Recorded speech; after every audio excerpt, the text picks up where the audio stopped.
Assalamu alaikum everyone, this is Sundar Samjad and we are doing types of pronouns. So today we will discuss a comparison between a reflexive pronouns and an emphatic pronoun.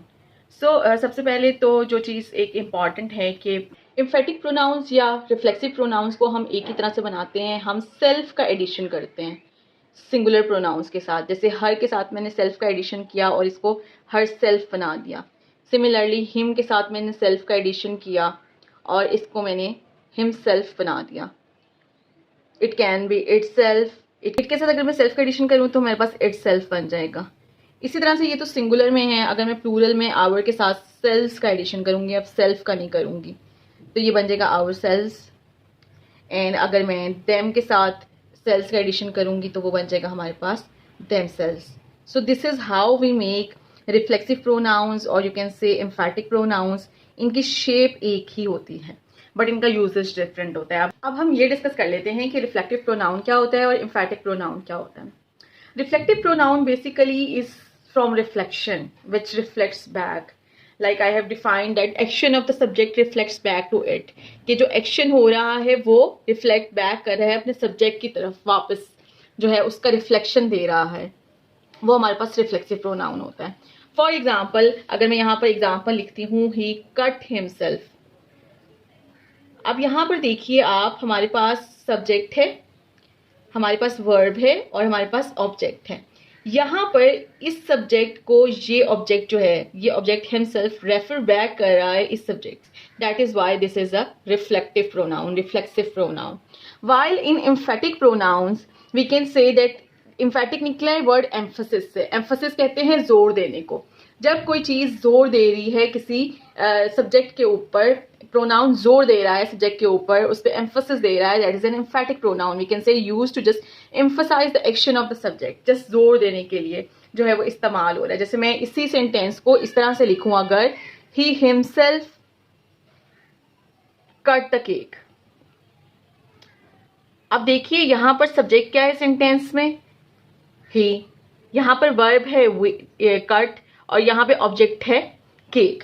अब यहाँ पर himself as an object use नहीं हो रहा, just ये himself he के ऊपर emphasis देने के लिए, जोर देने के लिए इस्तेमाल हो रहा है। अगर मैं इसी सेंटेंस को इस तरह से लिख दूं कि ही कट द केक, अगर मैं इस हिमसेल्फ को यहाँ से ऑमिट कर दूं, इसको इरेज कर दूं, खत्म कर दूं, तब मेरे पास सब्जेक्ट भी है, मेरे पास वर्ब भी है, ऑब्जेक्ट भी है। ठीक है, यहाँ पर ये चीज ना भी हुई तो मीनिंग क्लियर हो रहा है, सेंस क्लियर हो रही है। जबकि यहाँ पर अगर मैं सिर्फ ही कट लिख दूं और ऑब्जेक्ट को मिस कर दूं, खत्म कर दूं, हिमसेल्फ को खत्म कर दूं, तो अब मेरे पास सब्जेक्ट है, ऑब्जेक्ट है, लेकिन व्हाट डिड ही कट, तो उसका आंसर नहीं है, जिसका आंसर हमें यहाँ से मिल रहा था ही कट हिमसेल्फ, ऑब्जेक्ट की मौजूदगी से मिल रहा था।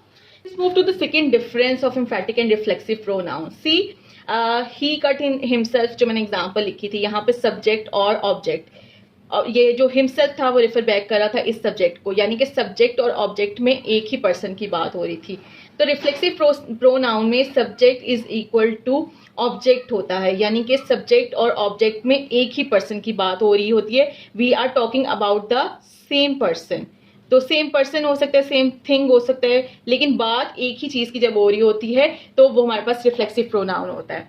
वाइल यही यूजेज को अगर हम यहाँ पर देखें डिफरेंस को, he himself cut the cake, ठीक है, यहाँ पर सब्जेक्ट है ही, ऑब्जेक्ट है केक और वर्ब है कट। ठीक है, यहाँ पर subject is not equal to object, यानी कि सब्जेक्ट और ऑब्जेक्ट में एक ही चीज की बात नहीं हो रही है। Even when we have removed the word himself, the pronoun himself, the meaning of the sentence is clear from here. He cut the cake.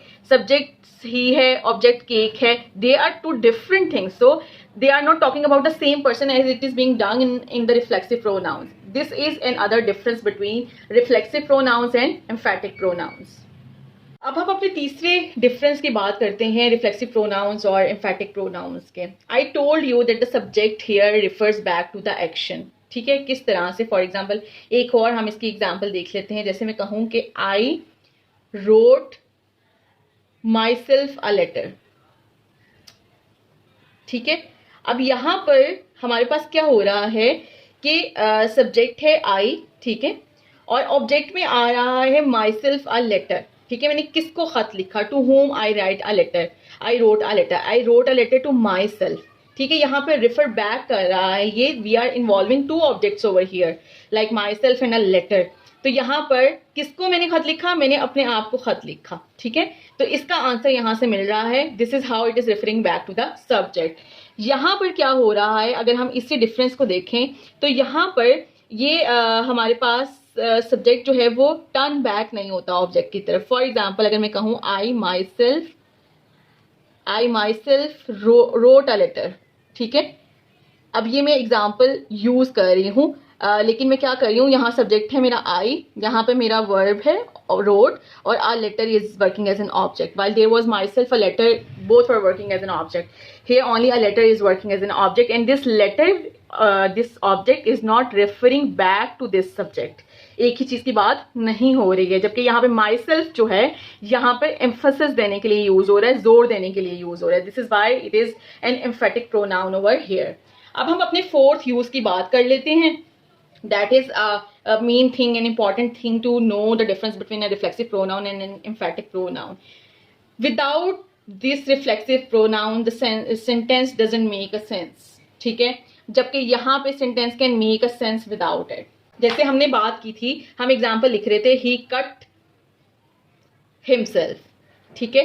अब अगर मैं इसमें से इस हिमसेल्फ को काट देती हूँ और मैं लिख देती हूँ ही कट, आपने अगर पहचानना है कि रिफ्लेक्सिव प्रोनाउन में और एम्फेटिक प्रोनाउन में डिफरेंस क्या है, तो आप सिंपली ये वाले प्रोनाउन को काट के देख लीजिए। ही कट आप लिखेंगे, ही कट होम, इसका आंसर नहीं है हमारे पास। अब this is not making a complete sense without this reflexive pronoun.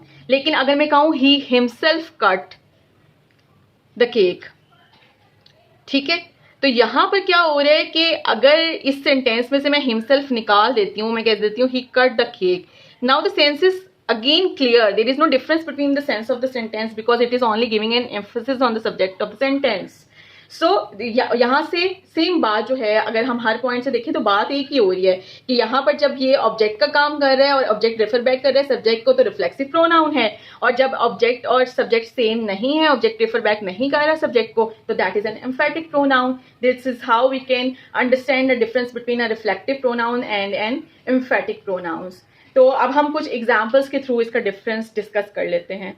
जब हम इन सेंटेंसेस को देखें, इन एग्जांपल्स को देखें, तो we would know either the pronoun that has been used in the sentence is an emphatic pronoun or reflexive one. For example, in the first sentence, he himself made a remark. Now see, the subject of the sentence is he, object is a remark. ठीक है, अब दो different चीजों की बात हो रही है। यहाँ पे सब्जेक्ट और ऑब्जेक्ट एक दूसरे को रेफर बैक नहीं कर रहा, तो जो himself है, this is an emphatic pronoun. Sush killed himself, ठीक है, सुश किल्ड, सुश में आपका सुश सब्जेक्ट है, किल्ड वर्ब है, हिमसेल्फ ऑब्जेक्ट है। Sush and himself, they are talking about, the talk is about the same person. Sush and himself are referring back to one and other, ठीक है। तो this is the reflexive pronoun. I myself did this job, I is the subject of the sentence, job is the object of the sentence, ठीक है, and myself has been used just to put an emphasis on this I. So this is not referring, this object is not referring back to this subject, this myself would be an emphatic pronoun. The poor woman poisoned herself. The poor woman is the subject of the sentence, poisoned is the verb of the sentence, herself is an object of the sentence. This herself is referring back to this poor woman. अगर आप देखें तो ये herself इसकी तरफ इशारा कर रहा है. So this is reflective pronoun, reflexive pronoun. The boy fooled themselves. So यहाँ boys आना चाहिए था. The boys fooled themselves. The boy, ये आपका सब्जेक्ट है सेंटेंस का, fooled है वर्ब, ठीक है। अगर आप इसको काट के देखें themselves को, तो the boy fooled whom, किसको उन्होंने बेवकूफ बनाया, उसका आंसर ये themselves दे रहा है, ठीक है। सेंस यहाँ से क्लियर हो रही है। So this is a reflexive pronoun, क्योंकि ये रिफ्लेक्ट बैक कर रहा है इस सब्जेक्ट को। This is how you can understand an emphatic pronoun and a reflexive pronoun। कि आप देख सकते हैं कि क्या सब्जेक्ट वर्ब जो ऑब्जेक्ट है उसमें एक ही पर्सन की बात हो रही है, या आप उस को रिमूव करके इसको, जैसे हिमसेल्फ है, माई सेल्फ है, आप इन सेंटेंसेस में रिमूव करके देख लीजिए। जैसे मैं यहाँ माई सेल्फ को रिमूव करूँ, ही मेड अ रिमार्क, तब भी बात क्लियर हो रही है। जो आपका सब्जेक्ट और ऑब्जेक्ट है वो डिफरेंट है, that is why himself was declared by me as an emphatic pronoun. लेकिन अगर सुश किल्ड हिमसेल्फ में आप हिमसेल्फ को काट के देखें, ही किल्ड, सुश किल्ड में आंसर नहीं है, मीनिंग क्लियर नहीं हो रहा, तो that is why himself is a reflexive pronoun. This is a key to understand the difference between reflexive and emphatic pronouns. This is all about reflexive and emphatic pronouns. I hope आपको आज difference समझ आया होगा.